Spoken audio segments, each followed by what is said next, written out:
care as well, they would, and they would do a damn good job of it.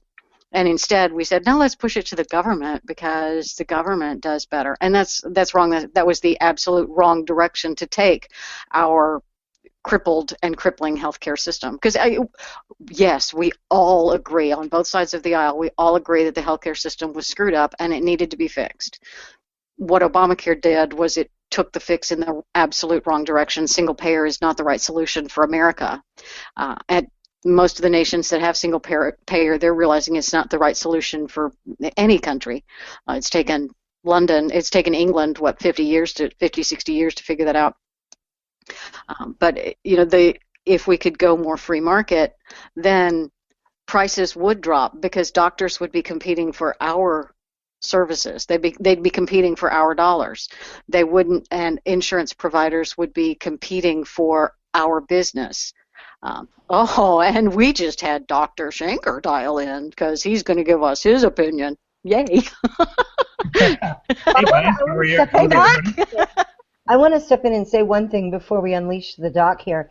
I think that one thing people can look at and understand easily when we're talking about how to communicate more free market healthcare options, people understand that selling car insurance across anywhere across the country has made it more affordable. People can understand and relate to car insurance, and there are just as many variations. Flo, and everybody's like, "Oh, I can get stuff from Flo, and she'll compare prices, and that's awesome! Yay!" Right. Those are things that people have maybe overlooked in some ways about talking. But when we talk about opening up the way that people can buy insurance across state lines and allowing companies to do that, it instantly brings more competition to the market, and it instantly gives people more options, more choices. And that's something that we should be stressing, I think, in that comparison. It's a good way to make that conversation open up for some people. But oh my God, an actual doctor was really listening to everything I said. Now he's going to tell me everything I did was wrong. Help me! Go, Doc. Hey, so how are you guys doing? I've been listening in. I watched Ryan's video earlier today. It was moving, and and it's the kind of thing that we are seeing more and more. I think these videos are really important for people to understand the damage that Obamacare can do to many facets of healthcare. While we see these numbers, about 7 million people signed up for Obamacare and stuff, without seeing the other side, which is not portrayed, mainly because most people are not affected in that manner. Most of us are luckily healthy.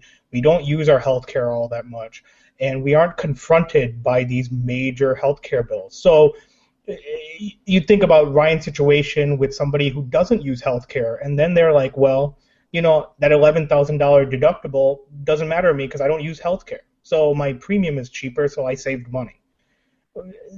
They don't understand the other side of the coin, which is if you do get sick, you're back to the same place where you might as well almost not have insurance.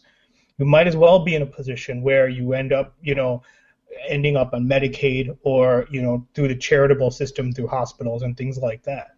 So we have this dichotomy going on where the media is portraying everything as, well, 7 million people got signed up and, additional people got onto Medicaid. And we're not really seeing the other side where people are really affected by these large healthcare bills because of all this cost shifting back onto the backs of, average Americans. Hey, so on that, I have a quick question for you. Can you give the listeners an idea of what type of procedure will put you that high in medical expenses? I know my son's cleft surgeries are $20,000, $30,000 a time, I think, but I had stitches once and it was like $300. So if you break an arm, you're probably not going to be using that whole $11,000. But if you have maybe appendicitis, an appendectomy, like what kind of thing would put you over the limit, just so people know when they're looking to say, maybe I do take the cheap premium high deductible plan? Yeah, it doesn't take much to get to that those kind of big numbers. It's hard. One thing is that very difficult, and we know this, is that it's very hard to get good cost comparisons. Like, oh, if I have an appendectomy in Colorado versus an appendectomy in Columbus, Ohio, I'm paying this much. But when you get a general gestalt for these things, I mean, you get your appendix taken out, you spend even 2 3 days in the hospital, you're talking, eight, 10, $12,000 billable expenses. If you're talking about a heart attack, for example, you have one angiogram, you put in a couple stents, each of those stents are, $5,000 to $6,000. You're talking $25,000 to $30,000. And how many of us have family members that have heart attacks, that have stents, that have had bypasses? It doesn't take very much to get to the point where you are threatening that higher limit of deductible. So I think, again, most of us, 80% of us don't use healthcare on a regular basis. I mean, and so when we see these premiums, we're like, oh, that's fine. But if you are a chronic illness person or you have any of these emergencies, you can easily get to these deductible limits very quickly. And it isn't even an emergency necessarily. Pregnancy and child delivery will give you a huge bill. We joked in our family about how long it took to pay off the little critter, to where we owned her free and clear, because we had a significant amount to pay. And that was just our portion, which was maybe 30% of the hospital bill. But kids, just plain having kids is expensive. If you wanted to have, some elective surgery or some preventative surgery, that's going to land you in the higher categories and spending that much. People think, oh, well, I won't get sick, or, well, I won't get sick, or nothing devastatingly bad will happen to me. That was the original plan under insurance, is that you would take the chance that it wasn't, but you were covered in case it was.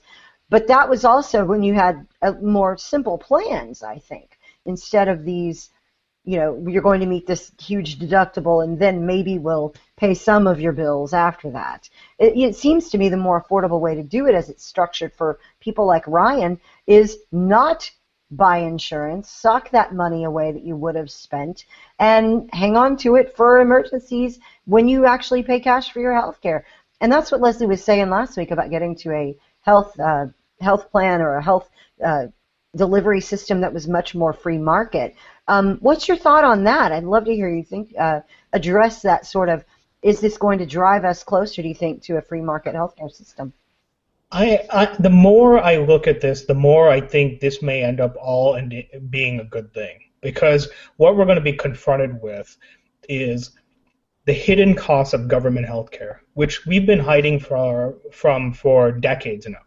And what I mean by that is, and Ovik Rao, you mentioned him earlier.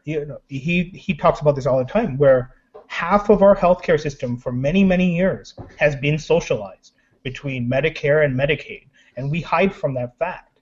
Now we're going to be confronted with that fact because a lot more people are going to be shunted into these programs, because that's how Obamacare is, set up.